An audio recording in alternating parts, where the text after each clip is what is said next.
music was very fine and elevating to all of you. The effect of music in Sahaja Yoga is tremendous.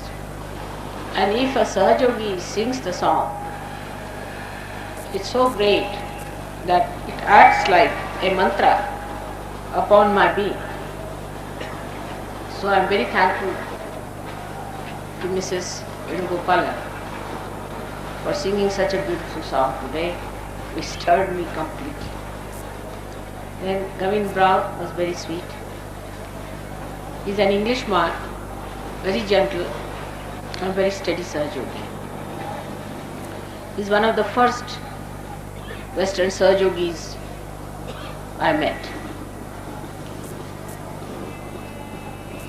Today I will tell you about the Nabhi Chakra, which deals with this honesty of seeking. Nabhi Chakra is the center which controls or manifests outside in the ghost as solar plexus. Nabhi Chakra has two sides.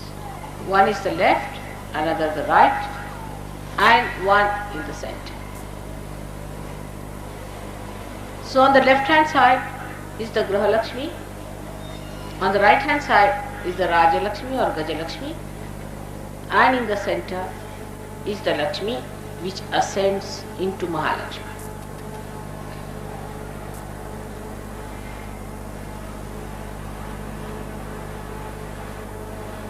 When the seeking starts,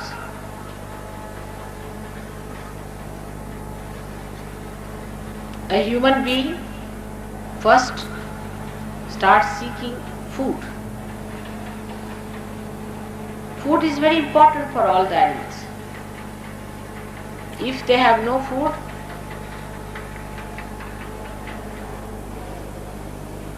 then they cannot exist. So the seeking starts with food.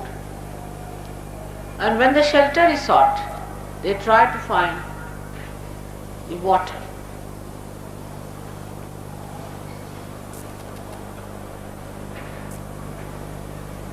So this center is made of water. And in this center resides the deity of Shri Vishnu or Narayana.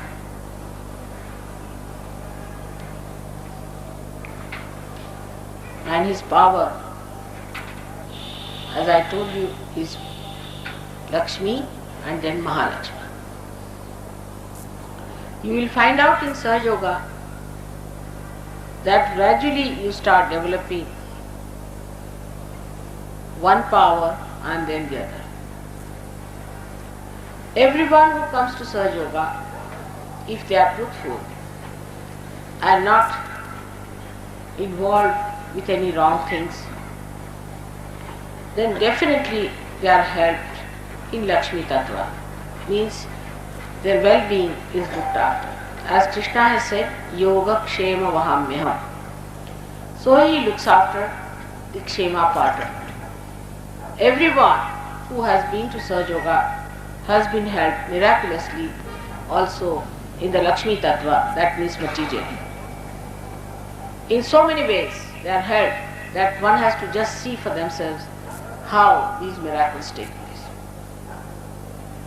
An example is of a villager who had a small little holding of land and he was living hand to mouth every day. When he came to me, after some time I found he would bring one garland, big garland for me every evening. And he was away in the village, every day he would attend my program.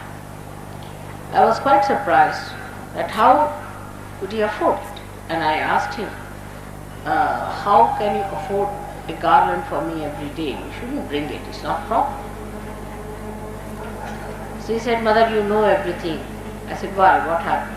He said, I have a plot of land next to mine which we never used because it was absolutely a barren land. Little bit, not much big land, but a small land, piece of land.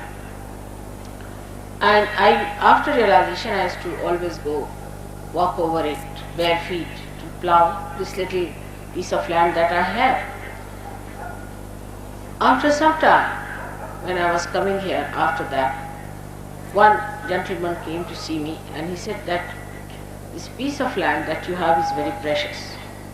He said, what's the problem? He said that I have a tin of bricks and I have seen that even by chance, Sahaja, we mixed a little clay from this soil, from this part of the land that you have, and we found that our bricks have become so good and so strong that we would like to purchase this clay from you at the price of seers. And that's how we started getting money sufficient for him, and he became much better off. But in Sahaja Yoga, one has to remember you don't go to extremes in any principle. That is one thing people should know, that you don't go to extremes. You don't become extremely rich. I have seen those people who are extremely rich, when they come to Sahaja Yoga, they are a big headache, very big headache. If they are sick, if you cure them of their heart trouble, then they try to possess you. They will get all the heart patients, they will get all kinds of patients to you. You go on tolerating it, they try to possess you. They immediately start talking about their cures to everyone, they publish in papers, this thing, that thing. It's impossible. And they just try to overpower you. Without any appointment, they'll arrive and they would expect you to attend to them immediately. It's terrible. And then they'll send all the relations for cure. And you have to show all patients, all their friends, they become like agents. All their patients, all their relations, all their friends, they want to oblige them and spare no love, no affection, nothing for me. The Sahaja Yogis, if they try to say that no, you shouldn't like you like that and all that, they feel insulted. And they have tried curing much faster than anybody else does. They themselves are weak, they are sick people themselves, heart patients, this patient, that. But if you tell them, don't cure, they feel bad. If you don't tell them, they'll get sick and you'll have another problem. They never try to understand Sahaja Yoga in its big way. They just want to see it according to their own way of ego that they have accumulated with their money. And they never know how they go on hurting everyone by overpowering me all the time. It's very amazing. Whenever I've cured a rich man, I've been wanting to run away with from that person. I would never go to their house, I would not like to eat in their house. It's a very bad. So, too much of richness is also not good, because it gives you a tremendous ego that you don't see yourself, and anybody tries to say anything, protect oneself, then such a person feels insulted or humiliated. Not only that, but they try to mold me and mold the whole thing according to their business ways, which is impossible. See, they have to gain money, they have another attitude, because they earn money. I don't have to earn money or anything. If I am doing anything, I am really, in a way, I am obliging, isn't it? But they will force on me all the rules and regulations, everything, without having their own disciplines. So very rich people in Sahaja Yoga so far have been extremely troublesome, I should say, to me and to the whole organization. They are very narrow-minded. They cannot see the big vision that I have before me. Whatever little ideas they have about themselves and about their own thinking, reading, they will try to push on to Sahaja Yoga. It's not my experience once, but many a times. Then some or other, it so happens that they drop off. So too much richness gives you a tremendous ego, worse than even, I would say, a bulldog. It's impossible for a rich man to see that all these riches are outside him, they are not inside him. He has to be rich in heart to understand compassion. Compassion doesn't mean that you give alms to others or if you give money to others. It's not that. On the contrary, you just help beggars by doing that. Compassion is that works. Compassion is that flows. Compassion is that manifests. It is not in compassion where you can make it materialize it, all right, come along, I'll give you 100 rupees. On the contrary, giving somebody 100 rupees is the worst. I have tried this with some Sahaja Yogis who were with me. I tried to give them some money, sometimes they were very, very poor. They became horrid. Some of them started drinking, some of them took to some other ways and they became sort of addicted to money. It was impossible. And they tried to spoil as many Sahaja Yogis as they could. So such people, if they come, it's impossible to manage things. They are not Sahaja Yogis because they are asahaja. They are still sticking on to the idea that they have so much money, that they are so rich and they can overpower everyone with money. Not me. I am sorry. But only thing I feel sorry for them, that they cannot get to God. There is no honesty of seeking in them. There is no honesty of seeking. The elite people whom I have addressed so many places like this, because some people whom I have cured wanted me to address the elite, so-called. I think they are elated to be what they are. They don't want to be in Sahaja Yoga. They are already eliminated, I sometimes feel. Thousands of them I have addressed, I have wasted my time with them. They are good for nothing, absolutely empty. They are very happy because they have few cars or some houses or something like that. I too have all these things. I would say so-called riches I have always seen from my father's side and from my husband's side. But I don't understand what is there to be proud of this emptiness. But human beings are such. An empty vessel makes a big sound. In the same way, an empty rich man makes a very big sound.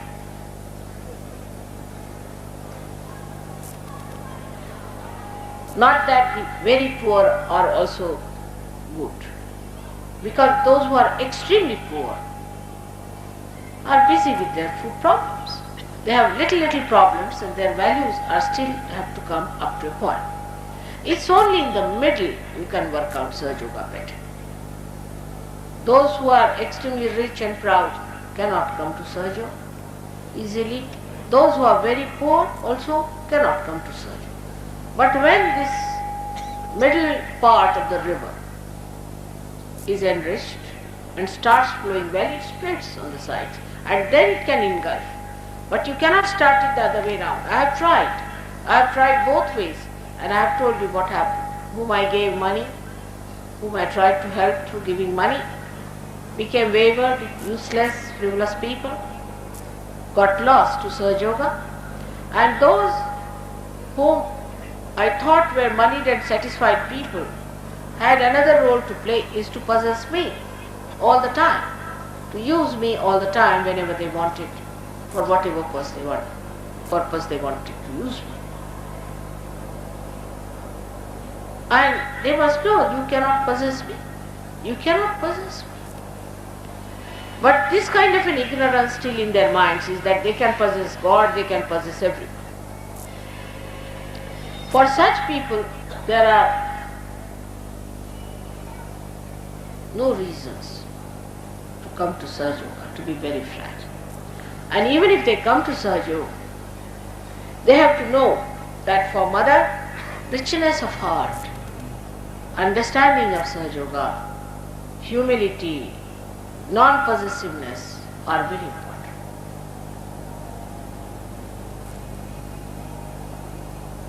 In this ascent of yours, money is not important at all. Even if you are poor or rich, you get your realization. For example, I went to Maharashtra. Most of them are, I would say, very poor people, in the sense that they are not middle class at all. They are not educated. They are sometimes factory workers, or they have small holdings, not very rich. But they are very good surgeons, excellent surgeons. They have such beautiful eyes and such beautiful feeling and such compassion that Lakshmi Tattva is absolutely balanced in them. You know that Lakshmi is shown to be a lady, and lady who is a mother.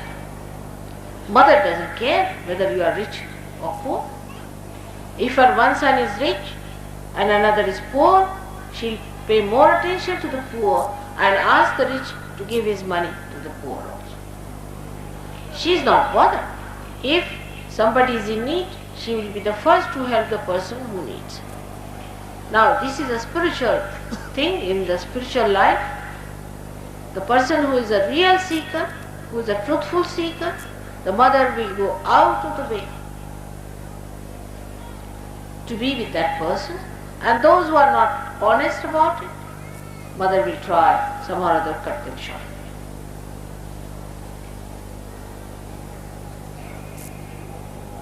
The problem that lies with human beings is that they do not know what they want. They think they want, first of all, money. But those who have money, they think they must have power. If they have too much money, they think they must go into politics because they have had no power. Then they fail in politics, or say they become too much in politics, whatever it is. Then they want love from their children, which they can't get because they are too busy or something like that. So they don't know what they want. Those who believe that by having money we'll be better off should listen to all these people who have come from affluent countries, and they will tell you how things have gone wrong there, how people are doing, what's going wrong with them. Absolutely, they are in a bad shape. You cannot call them human beings because they are so cruel, they kill even their own children. And that society tolerates such people. In India, if you hear somebody killing a child, I have never heard so far, so much 60 years of my life.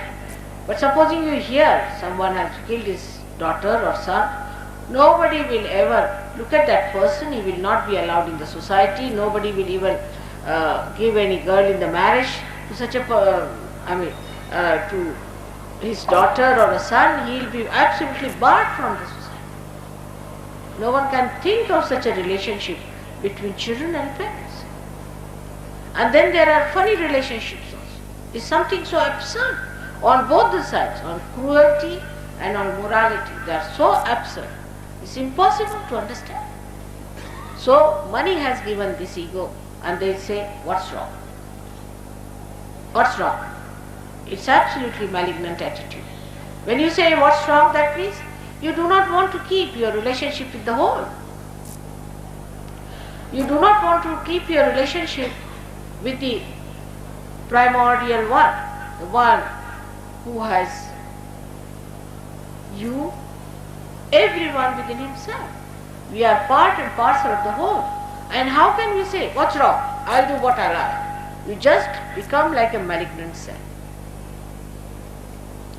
So, at the Nabhi Chakra, one has to know that one should not hanker after money too